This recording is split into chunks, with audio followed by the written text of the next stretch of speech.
Kā teicu iepriekšējā video, liksim mūsu izpratni par varbūtībām jau pie lietas.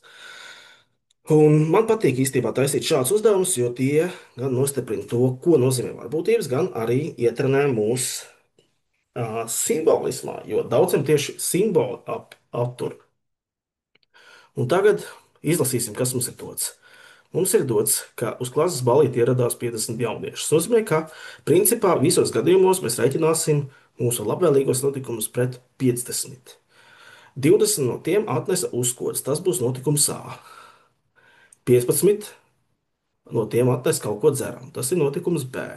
10 no tiem atnesa gan uzkodas, gan dzērienu. Nosaka varbūtības noteikumiem A un B. Tas būtu tā kā mūsu pirmais uzdevums. Un otrais ir paskaidro, ko nozīmē šis, šis, šis un šis. Un aprēķina to varbūtības. Nu tā, pa priekšu noteiksim varbūtības notikumiem A un B. Notikuma A varbūtība ir tas, ka mums kāds atnesa uzkodas. Tā tie būtu 20 no 50. Tātad varbūt vajadzētu precizēt, 20 tiešām atnesa uzkodas. Es precizēšu nedaudz, lai loģiskāk. A nozīmē to, ka jaunietis atnesa uzkodas. Kāds uz labu laimi izvēlēts jaunietis atnesa uzkodas. Un vēl precīzāk B, jaunietis atnesa dzērienu. Tad varbūtība, ka esmu saticis tādu jaunieti, kurš atnesa uzkodas, ir sanāk 2 pret 5, kas ir derīga atbilde. Tāpēc to pasvītroju, bet tikpat labi es varu rakstīt arī 0,4 vai 40%. Un varbūtība notikumam B, protams, ka ir 15 pret 50, jeb 3 desmitās, kuru es drīkstu rakstīt kā 0,3 vai 30%. Jā. Un tagad par to, ko nozīmē šie notikumi. A apvienojums B, A šķēlums B, A pretējais un A starpība ar B. Tātad tas, ko mēs izpētījām iepriekš. Un aprēķina to varbūtības. Lai šim sagatavotos, šī varētu būt tāda sagatavošanās daļa, es parasti uztaisu Eilera-Venna diagrammu.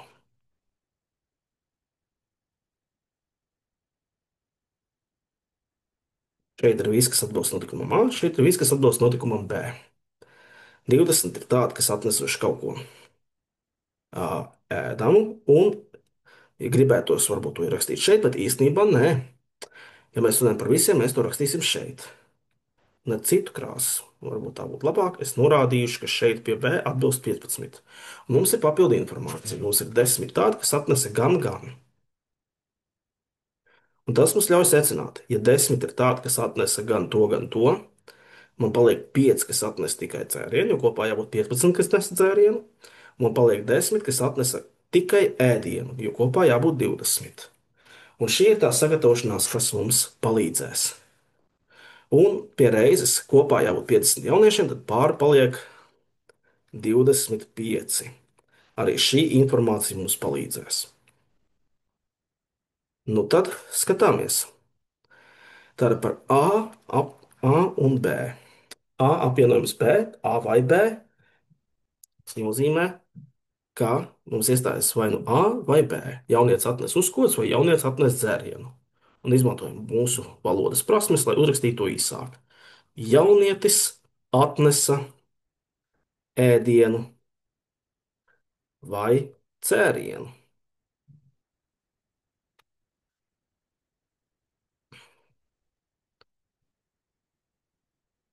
Un tas nozīmē, ka man atbilst principā viss, kas ir šajos aplīšos. Vai nu ēdienu, vai dzērienu, vai abus kopā. Un tāpēc es varu izreikināt to, kā kopā šeit ir 25, 25 pret 50, jeb saīsinot viena puse.